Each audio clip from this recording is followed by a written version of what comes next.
Hey friends, welcome back to my channel. My name is Heather and this is Create Your Own Cozy.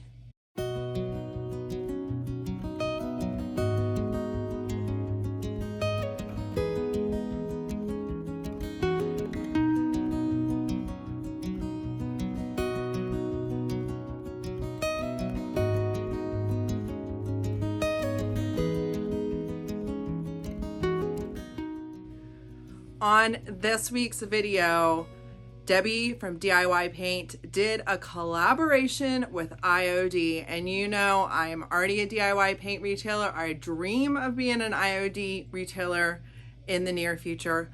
So when IOD asked if I wanted a preview of this new paint inlay that Debi Beard designed, you know I grabbed it, even though color can be hard for me.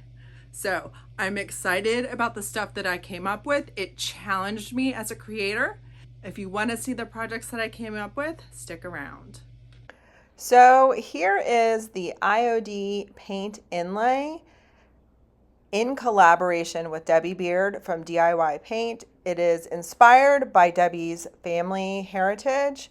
It is full of bright colors, and I'm excited to say it is for sale on my website at www.createyourowncozy.com. So if you haven't grabbed yours yet, feel free to go check out my website. It is up and moving, guys. How gorgeous is this? For project number 1 today, I am going to try a little color in the background. I grabbed Aviary. I thought this would be a nice soft-toned green to let these bright colors stand out. I did one solid coat on top of this canister, and then excuse the angle. Of course, I pick a round object first, right? So then I do the second coat of Aviary. I make sure it is not too thin, not too thick. And for this one, I decided to spray the backside of the water with my mister bottle to kind of get that paint ready to be activated, and then I put it on. I do get better with my angles in the next couple shots, so please excuse this. I'm basically making sure that this is nice and smooth across the surface, making sure that paint adheres to the paint on the object. After it's completely dried, I come back and I water mist it to reactivate this paint. That I'm kind of rubbing it in and making sure it's ready to be released. If there's any time that any of this paper doesn't release, just mist it a little bit more and it should pull straight away. Something that I have found when I'm cutting up the pieces or just using little parts of the inlay is that you can see when you're putting a piece of paper on top of paint and you're rubbing it in and letting it dry, the texture is going to be a little different under that piece of paper. So something I tried here, you can see the color differences a little bit, but I was noticing that when the water was kind of dripping down, that it kind of smoothed that out. So I just went very heavy on my mister. This is after the fact, right?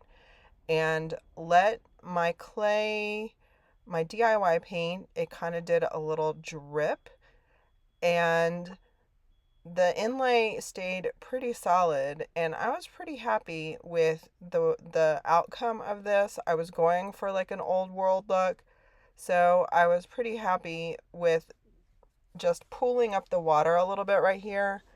Really helped the texture kind of even out, if that makes sense.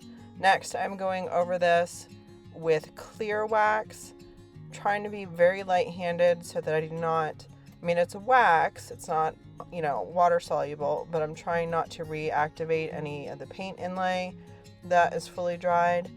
And then I am going to go over this with dark wax to give it that old world feel. And let me know, how do you feel about color on color?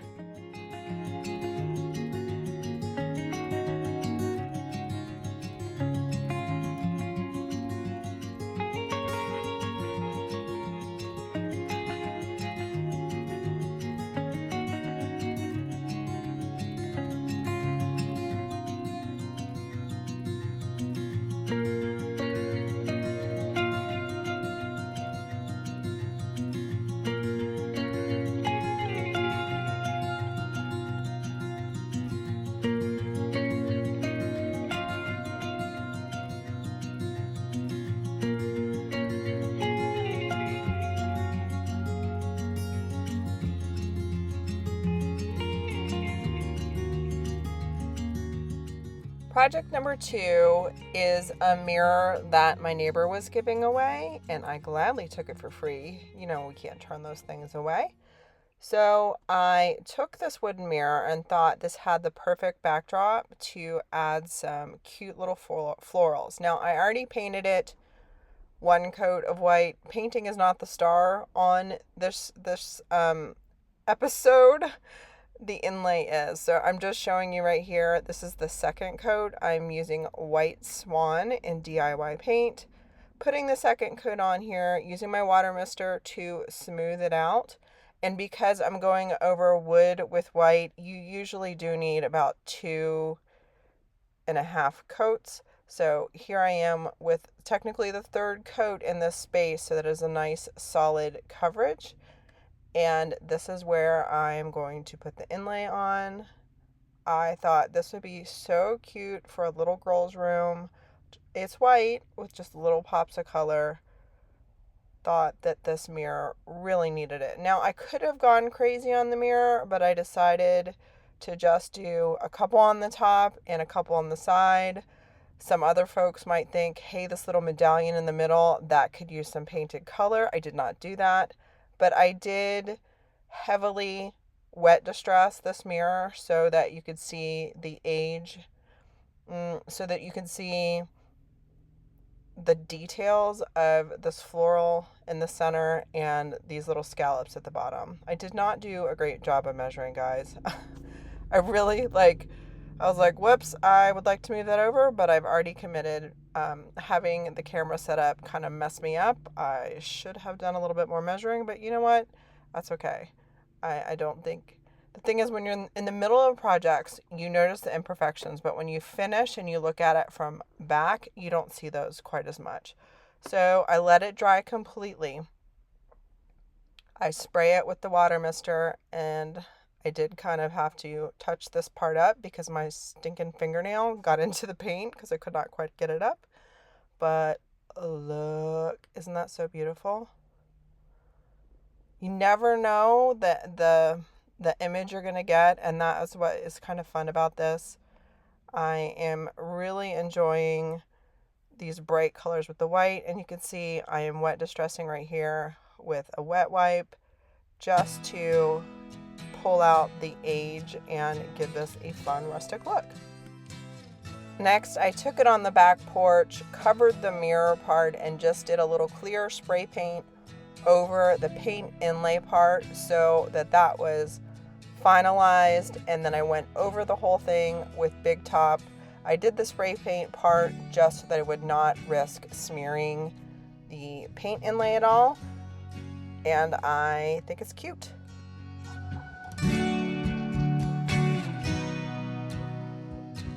Debbie mentioned a while back that she was going to come out with a paint inlay and kept teasing us, and that is when I thrifted this round wooden crate.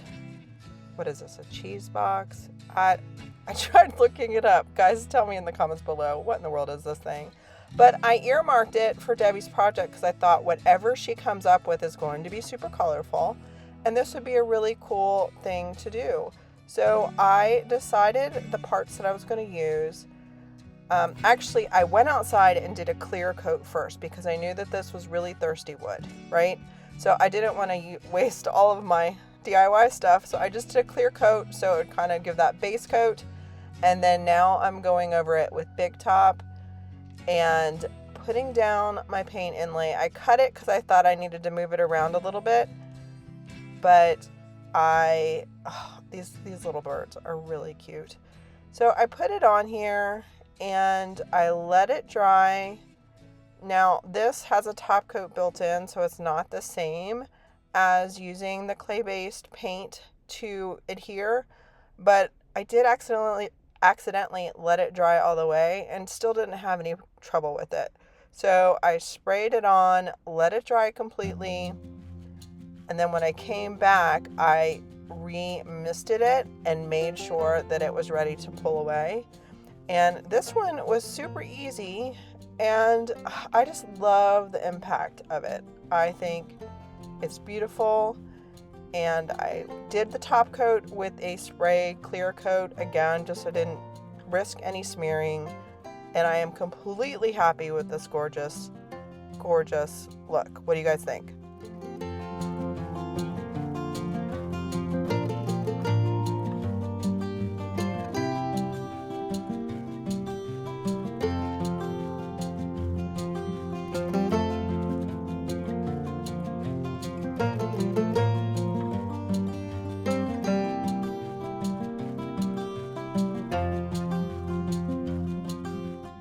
Next, I wanted to try it with a black background. Some of the DIY and retailers did some gorgeous pieces of furniture with a black background, and I wanted to try it.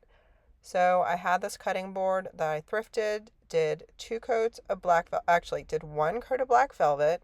Now, if I was not doing a paint inlay, this would have been totally enough coverage to do this, and I could have just wet distressed it and finished it off, and then it would have been great. So I am using my water mister it's at the end of the jar, which gets a little bit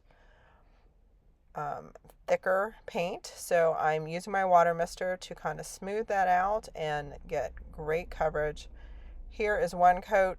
This would have been perfectly fine if I was adding a transfer or whatever. So after this dried, I went back with my 2nd coat and applied the inlay. Now, this particular inlay that I'm about to use is probably my favorite flower in the whole thing.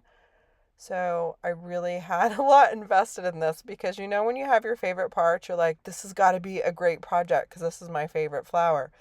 So I am going over the whole thing, and I just love these blue and green flowers and thought they would look really cute flanking each side. Should have done a better job measuring, but whatever, whatever. Let it dry completely. Now here I am coming back to take it off. You can see that little line where the paper is, and I tried to use my wet wipe to kind of get that paint a little bit more blended together. And the thing is, you don't want to blend too much because you don't want to mess with the inlay. So I just kind of pulled some paint in these areas, used my wet wipe, and I think I did a pretty good job of not showing the line on this project. Using the water mister to reactivate the DIY paint, and trying a little bit of wet wipe. Just trying out a couple things for you guys. I was trying to wet distress here, but realized what I really need to do is do my top coat and then take it outside and use the orbital sander. It was just too close. It had covered so well, and I did not want to smear. I wanted to wet distress, but I didn't want to smear the paint inlay. So decided after that dried, I'm just going to go over the whole thing with Big Top, trying not to overwork the spaces where the paint is. This is why a lot of people do the spray paint over the top, which is, I think, is going to be my new standard. Because look, my favorite one, the one that I saved, and I am risking it by using a brush to do the top coat. Gosh, what am I thinking? So I just let this dry. I know the brush strokes are all over the place, but after this dried, I went back over it again with a 2nd coat of Big Top, and I think it turned out okay with the brush strokes. You know, those projects you're like, I'm not ruining those beautiful flowers that I love so much. So after this, I am going to take it outside and hit it with the orbital sander just for that rustic look. You don't have to do that part. That's just what I prefer. And I am super happy with these cute little flowers.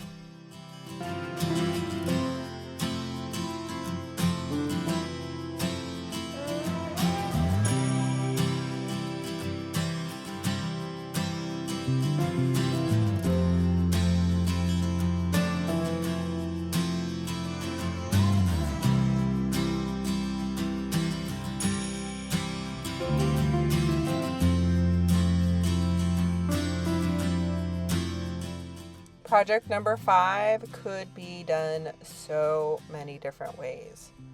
I got this little tiny frame for $1, and I was like, you know what? I love those blue flowers so much. Why don't I make one like a star? So I decided I wanted to do a little decoupage directly on the glass. I got a book page.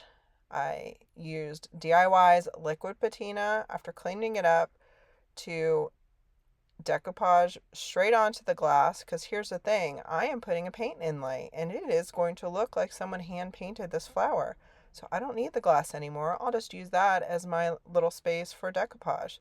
So after this dried completely, I made sure I went really thick. Since this is not decoupage paper, this is a book paper, I went really thick with my liquid patina, painted the frame with black velvet, wet distressed it so some of that metallic came through, did a top coat with Big Top, and then moved on to the star of the show, and that is the art.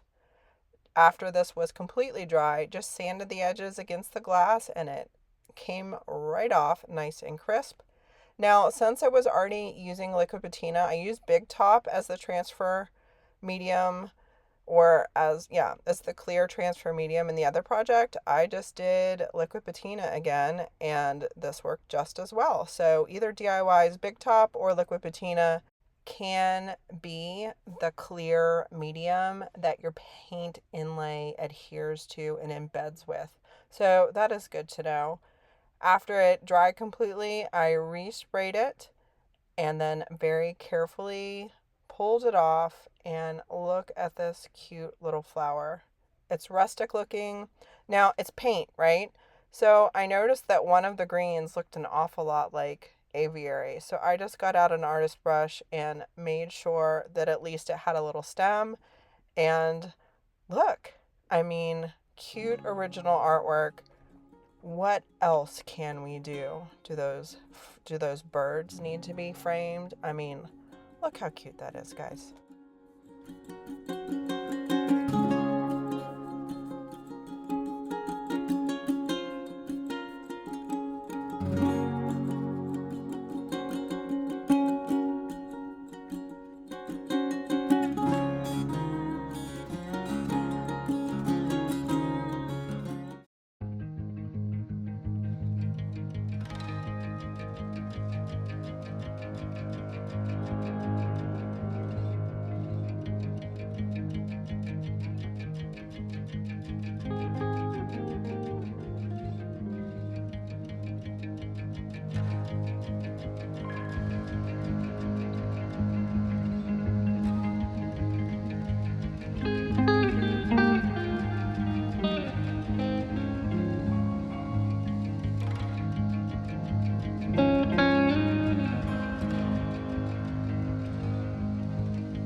So what did you guys think of my colorful for me projects? I know they're not as bright and vibrant as some of the other stockists and retailers have done, but again, you can take this up 10 notches if you want and just have a color explosion, or you can tone it down like I prefer to do. Either way, they are such fun designs, and it pays homage to Debi Beard's family. And it was such a fun, creative experience for me to step outside of my comfort zone. I am excited to say that every product I used in today's video are for sale on my website, www.createyourowncozy.com. Normally I'm sending you other places, but because I am a DIY paint retailer, I'm allowed to sell you this specific IOD Paint Inlay. So if you are considering purchasing it, I would love it if you would check out my website. And if you enjoyed this video, give me a thumbs up. Let me know in the comments below what your favorite project was. And if you're not already subscribed, please consider subscribing to my channel and hitting that notification bell to all so you get updated every time I upload a new video. This week